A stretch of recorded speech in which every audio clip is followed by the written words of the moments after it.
Hi students, and welcome to your tutorial video for Rigoletto. This is a enhanced beginner's version of the song, meaning that we have added some bass note accompaniment as well as some places where the left hand just shares the melody. So there's a little more going on in this version of the song than in our beginner version, and what that probably means is that you are in a class that has been introduced to the staff, but you have not maybe learned a lot of bass staff notes, or you've just started on the bass staff notes. So I think what I want to do first is just walk through the song and name all of these bass staff notes. And there are a few different choices for what to do with that information. You can use it to just help you along the way as you're reading the song, that you have this version of the video where I have gone over the details. Sorry if you can hear my dog barking in the background. He will settle down, I'm sure. But also, in some cases, when these bass staff notes are brand new, like you have never learned them in class, we will let you write a little alphabet letter underneath a note that you've never learned before, so that you have that resource. And otherwise, it's just to play along with. As you are learning the song, you can come back to this first part of the recording and practice along with the left hand as I call out the note names. I will be calling out the note names throughout every chunk of this video, but this is just kind of an overview of every key that we're going to be using in the bass clef. All right, so our first note here is middle C, and then this top space on the bass staff is, we like to think of it as a gas balloon that's trapped on the ceiling, and gas balloon starts with G, so we're down to the G below middle C. That happens again, another G. We're not counting, obviously, we're just going through the keys here. Back to C, we're going to play that twice. Another C, another C. Now this space right above the staff and right below middle C, that's our B. Then we have a rest, another middle C. All right, now this top line of the bass staff, top of the staff, top of the class, that's an A. When you're at the top of the class, you get an A. Another A, then there's our gas balloon, G. Now, this line goes straight inside the two dots of our bass clef. Our bass clef is also known as the F clef. So those two dots surround the F line. So this line would be an F, but it's got a sharp. And sharps mean we raise the note. So instead of playing an F, we're going to play a F sharp. It's this black note at the bottom of our group of three. Now we're back to our G. Now our G has a sharp symbol above it. So we're going to raise that. G sharp. Top of the staff, top of the class. And now our space right above the staff, which is right below middle C, that's our B.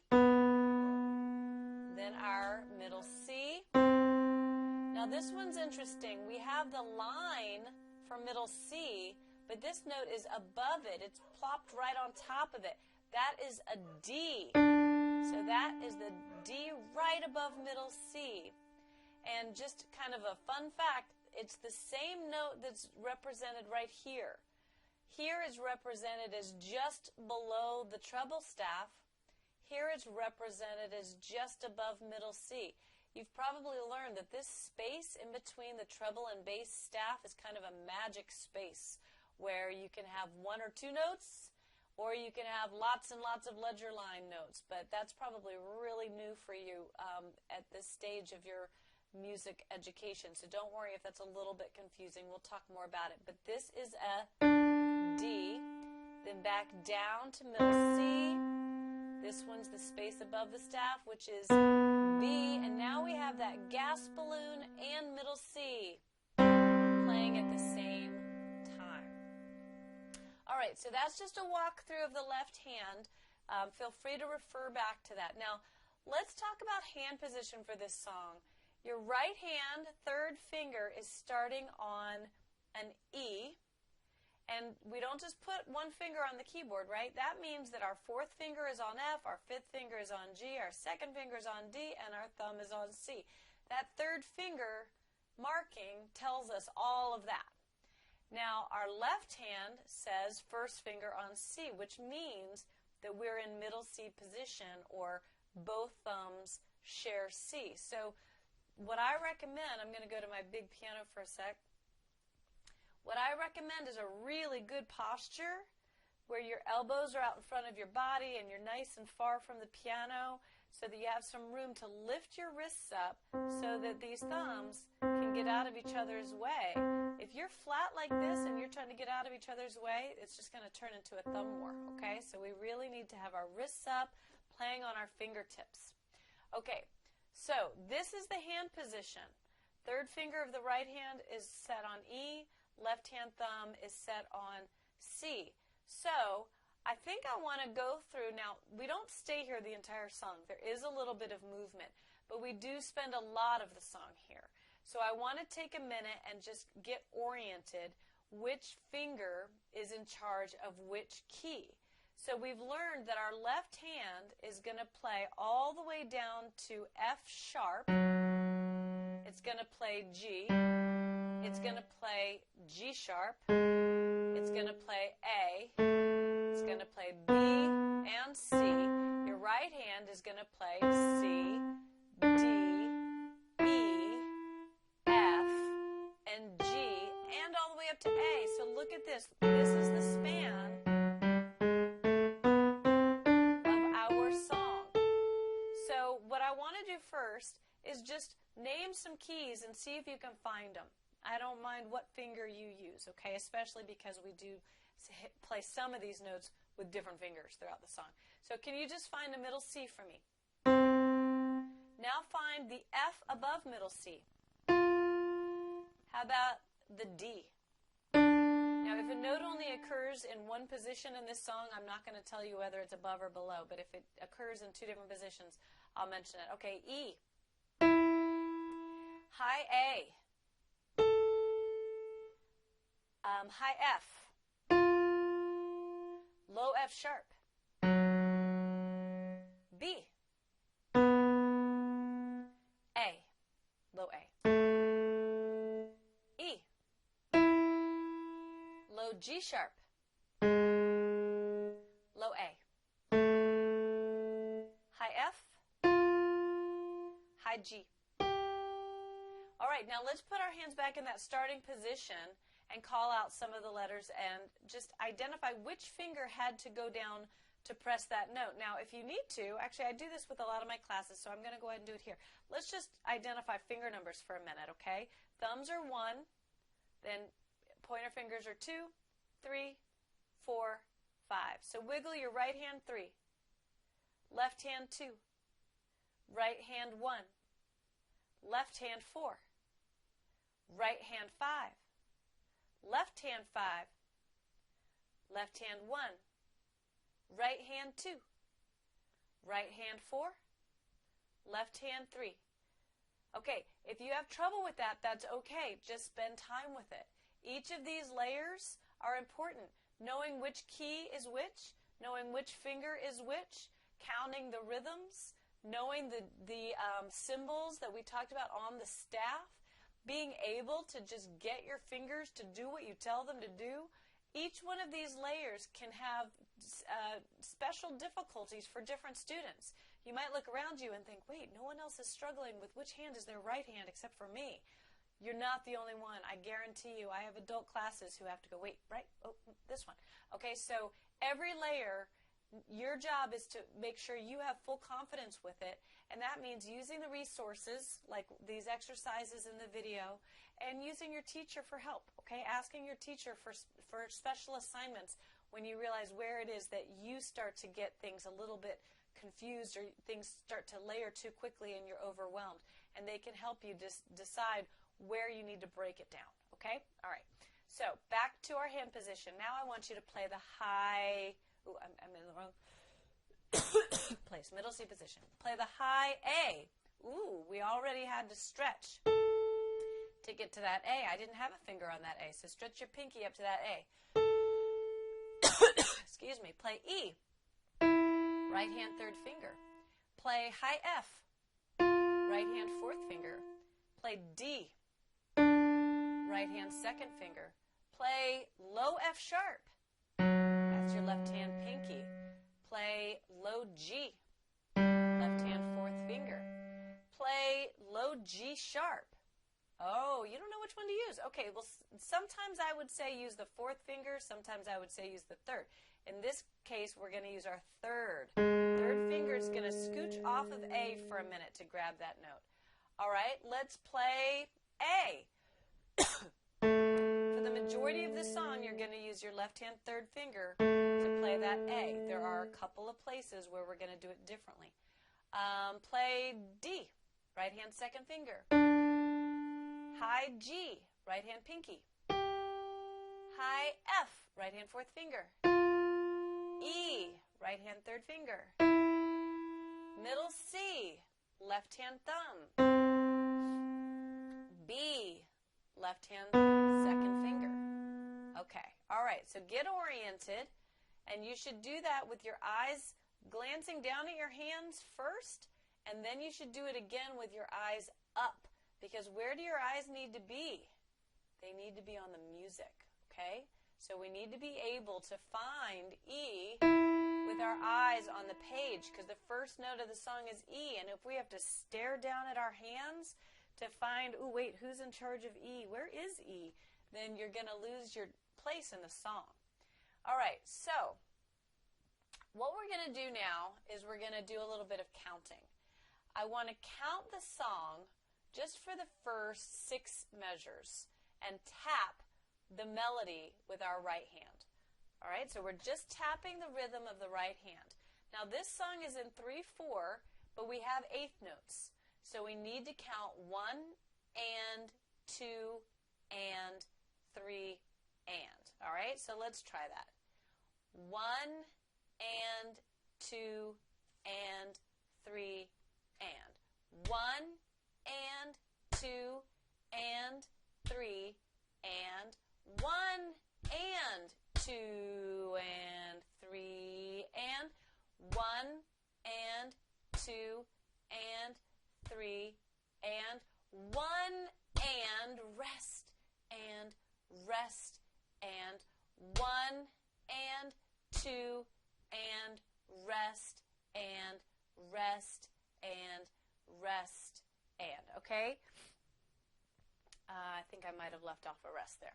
So, great. Now, the reason I wanted to do that was because we are actually going to modify the 8th notes a little bit in this song.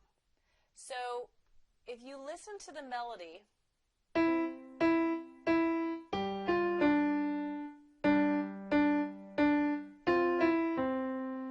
that's what's written. But the way we often hear this song sounds like this.